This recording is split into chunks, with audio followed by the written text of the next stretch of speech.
Hey everyone, आज मैं explain करने वाली हूँ लव आफ्टर एडिक्शन के एपिसोड 7 और 8 को। अगर आपको ये वीडियो पसंद आए तो हाइप का बटन जरूर प्रेस करिएगा। कहानी में आगे हम देखते हैं मैंग अपने घर की तरफ जा रहा था तो सब लोग उसकी तरफ ही देखकर बातें कर रहे थे कि लड़का तो वो ही है जिसने मेल सेलिब्रिटी के साथ विलेज में हुकअप कर लिया। एक पर्सन कहता है अगर मेरा बेटा ऐसा होता तो मैं उसे मार मार कर उसकी जान ले लेता। इसके एंसेस्टर ने जरूर कुछ गलत काम किया होगा तभी ये एक पवर्ड बना। ये सब सुनकर मैंग शो के डायरेक्टर के पास आता है कि वो ये शो छोड़ना चाहता है, लेकिन डायरेक्टर कहता है तुम्हारे विलेज चीफ और मैंने एक कॉन्ट्रैक्ट साइन किया है, क्या तुम वो तोड़ना चाहते हो? क्या मैं तुम्हारे विलेज चीफ को कॉल करके बता दूं?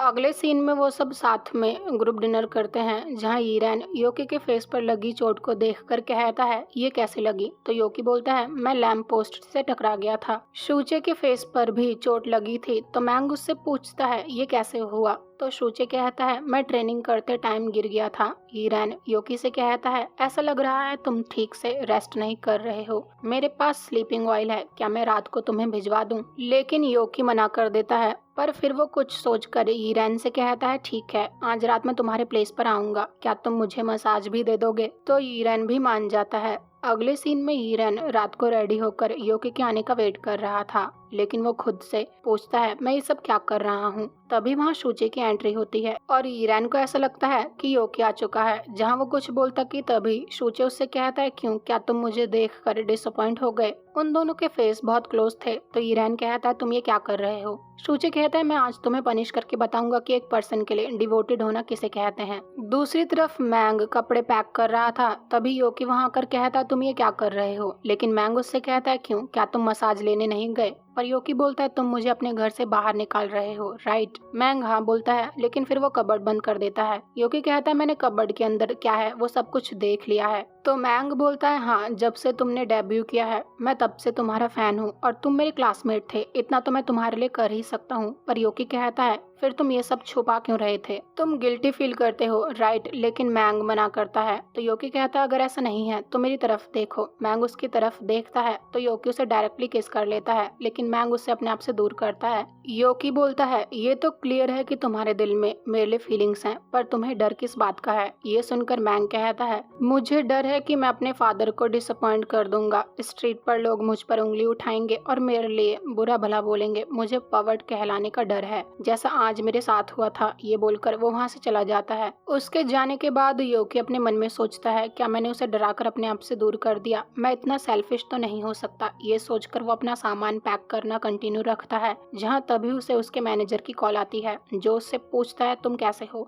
योकी कहता है बेकार, मुझे ऐसा लगता है कि मैं होमलेस हो जाऊंगा। लेकिन उसका मैनेजर बोलता है तुम ये कैसी बातें कर रहे हो, तुम्हारे पास तो डाउनटाउन में 3 स्टोरी विला है। पर योकी कहता है छोड़ो ये सब बातें, तुमने मुझे कॉल क्यों किया है? तो उसका मैनेजर कहता है मेरे पास तुम्हारे लिए सरप्राइज है, जब तुम वापस आओगे तब तुम्हारे होश उड़ जाएंगे। दूसरी तरफ मैंग विलेज की आंटी के साथ बैठा था जहां आंटी एक फोटो को देखकर स्माइल कर रही थी। तो मैंग उनसे पूछता है आप हमेशा इस फोटो को देखकर क्यों स्माइल करती रहती हैं? तो आंटी कहती हैं मैं और मेरी फ्रेंड भी तुम दोनों के ही तरह थे। इधर योकी सूटकेस के साथ बैठा हुआ था कि तभी मैंग वहाँ आइसक्रीम लेकर आता है। तो योकी उस आइसक्रीम को खाने लगता है, लेकिन मैंग कहता है ये मैं तुम्हारे सूजे हुए फेस के लिए लाया हूँ, ना कि खाने के लिए। तो योकी उस आइसक्रीम को पैकेट में डालकर अपने फेस पर लगाने लगता है, जहाँ वो बोलता है मैं जा रहा हूँ, बस तुम्हारे आने का वेट कर रहा था ताकि तुम्हें face to face goodbye कह सकूं। ये सुनकर मैंग कहता है अभी तुम्हें इस टाइम पर कोई कार नहीं मिलेगी। लेकिन योगी कहता है मैं तुम्हें ट्रबल में नहीं डालना चाहता, अब तक मेरी अच्छे से टेक केयर करने के लिए थैंक्स। ये बोलकर वो वहाँ से जाने लगता है, लेकिन मैंग उसका सूटकेस पकड़ लेता है जो कि पूरी तरह खाली था। ये देखकर तो मैंग स्माइल करने लगता है, लेकिन योगी कहता है शायद मैं जल्दी में इसमें सामान डालना भूल गया, कोई बात नहीं, मुझे कपड़ों की नीड नहीं है। लेकिन मैंग बोलता है मैं तुम्हें बाहर नहीं निकालना चाहता क्योंकि इस वजह से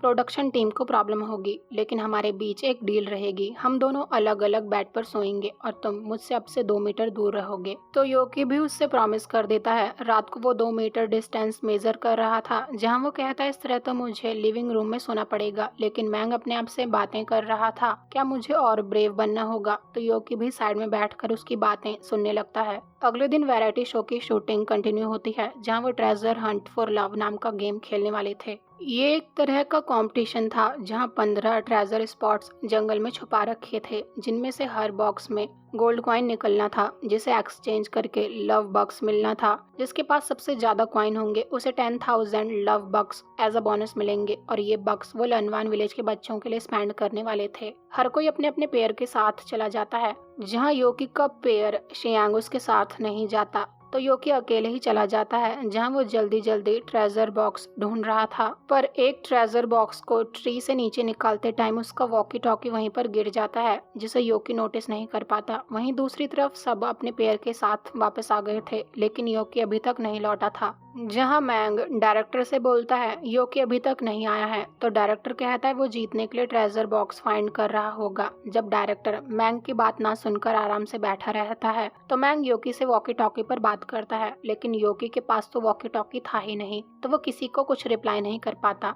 इतनी देर में डायरेक्टर तो सो चुका था। मैंग उससे कहता है रात होने वाली है, लेकिन योकी अभी तक वापस नहीं लौटा है। अगर वो नहीं आया तो तुम्हारे वैरायटी शो का क्या होगा। जहां मैंग शियांग नाम के पर्सन से कहता है तुम योकी के साथ थे राइट, लेकिन शियांग कहता है वो तो मुझे कुछ बताए बिना ही माउंटेन पर चला गया। लेकिन मैंग शियांग के जूते देखकर कहता है तुम झूठ बोल रहे हो, तुम माउंटेन पर उसके साथ गए ही नहीं थे। जहां वो शियांग पर गुस्सा करने लगता है, लेकिन शूचे मैंग को काम डाउन होने के लिए कहता है। इसके बाद मैंग अकेले ही योकी को ढूंढने निकल जाता है। रात हो चुकी थी, लेकिन योकी का कोई पता नहीं था। पर काफी ढूंढने के बाद मैंग उस प्लेस पर आ जाता है जहां योकी का वॉकी टॉकी गिरा हुआ था। योकी के वॉकी टॉकी को वहां गिरे देख मैंग परेशान होने लगता है, जहां वो पूरे जंगल में आवाज लगाते हुए योकी को पुकार रहा था। दूसरी तरफ योकी जंगल में खो चुका था, जहां उसे डर भी लग रहा था। पर तभी उसे किसी के रोने की आवाज आती है। वो उस वॉइस को इग्नोर करके जाना चाहता था, लेकिन फिर उसे एक छोटी बच्ची अंधेरे में बैठी हुई दिखाई देती है, जो जंगल में लैम्प की वजह से खो गई थी। तो योकी उससे प्रॉमिस करता है कि मैं तुम्हें तुम्हारी मॉम के पास पहुंचाकर रहूंगा, लेकिन वो छोटी बच्ची रो रही थी। तो योकी उसे सोने के लिए बोलता है, जहां वो खुद भी सो गया था। थोड़ी देर बाद मैंग को योकी उस प्लेस पर सोते हुए मिल जाता है, तो मैंग उसे अपनी गोद में लेटा देता है। लेकिन योकी को नाइटमेयर आ रहे थे, जहां सब उसे एंटरटेनमेंट इंडस्ट्री से बाहर जाने के लिए कह रहे थे। लेकिन तभी ड्रीम में मैंग उसके पास आता है, जो उसके फेस को बड़े प्यार से टच करता है। तो योकी ड्रीम में ही बोलने लगता है प्लीज मैंग मुझे छोड़कर मत जाओ, वैसा मत करो जैसा उन्होंने किया। लेकिन इस ड्रीम के साथ उसकी नींद खुल जाती है। जहाँ मैंग उसके पास बैठा हुआ था, जब योकी को पता चलता है कि अब वो ड्रीम में नहीं है, तो उसे थोड़ा रिलीफ मिलता है। जहाँ वो मैंग से पूछता है तुमने मुझे कैसे ढूंढा, तो मैंग कहता है मैं शियांग से तुमसे माफी मांगने को कहूंगा, उसने तुम्हें अकेले ही माउंटेन पर जाने दिया, यह गलत था। लेकिन योकी कहता है कोई बात नहीं, मुझे इन सब चीजों की आदत है। पर मैंग कहता है ऐसा मत कहो, कम से कम अपने आप को डिफेंड करना तो सीखो। ये सुनकर योकी स्माइल करके कहता है अच्छा, तो मेरा नंबर 1 फैन मेरे लिए स्टैंड ले रहा है। मैं तो इस बात को जानने के लिए क्यूरियस हूँ कि तुमने कब मुझे लाइक करना शुरू किया। जिस पर मैंग बोलता है जब हम हाई स्कूल में थे और तुमने स्टेज पर कहा था कि तुम एक्टर बनना चाहते हो और हर कोई तुम पर हंस रहा था, तब तुम मुझे काफी कूल लगे थे। ये सुनकर योकी बोलता है इसका मतलब तुम सिर्फ मेरे फैन हो, कोई बात नहीं, मैं तुम्हें ट्रबल नहीं देना चाहता, मैं तुम्हें लाइक करता हूँ, पर ये मेरा बिजनेस है। अगर तुम इस बात को एक्सेप्ट नहीं कर सकते तब भी हम फ्रेंड्स रह सकते हैं। लेकिन मैंग बिना कुछ बोले ही सीधे योकी के लिप्स पर किस कर लेता है। एक लड़की उन्हें ढूंढते हुए उन तक पहुंच गई थी। वो उन दोनों को इस तरह देखकर टर्न हो जाती है, जहां मैंग तो योकी को किस करना कंटिन्यू रखता है, लेकिन वो लड़की उनसे कहती है सब तुम्हारा वेट कर रहे हैं और तुम्हारे लिए वरिड हैं। अगले सीन में वो सब जंगल से वापस आ चुके थे, जहाँ योकी उस छोटी बच्ची को उसकी मॉम को दे देता है, जो उनका ही वेट कर रही थी। उस छोटी बच्ची के पास एक गोल्ड का कॉइन था, वो उसे योकी को दे देती है और योकी इस गेम को ज्यादा गोल्ड कॉइन होने की वजह से जीत गया था। अगले सीन में शूचे ईरान से कहता है हम दोनों के बीच जो कुछ भी है उसे यहीं खत्म करते हैं, पर ईरान कहता है ऐसा क्यों। तो सूचे कहता है लगता है तुम्हें सच में कुछ भी याद नहीं है। और अब ये स्टोरी 2 साल पीछे जाती है, जहाँ ईरान शूचे का सीनियर था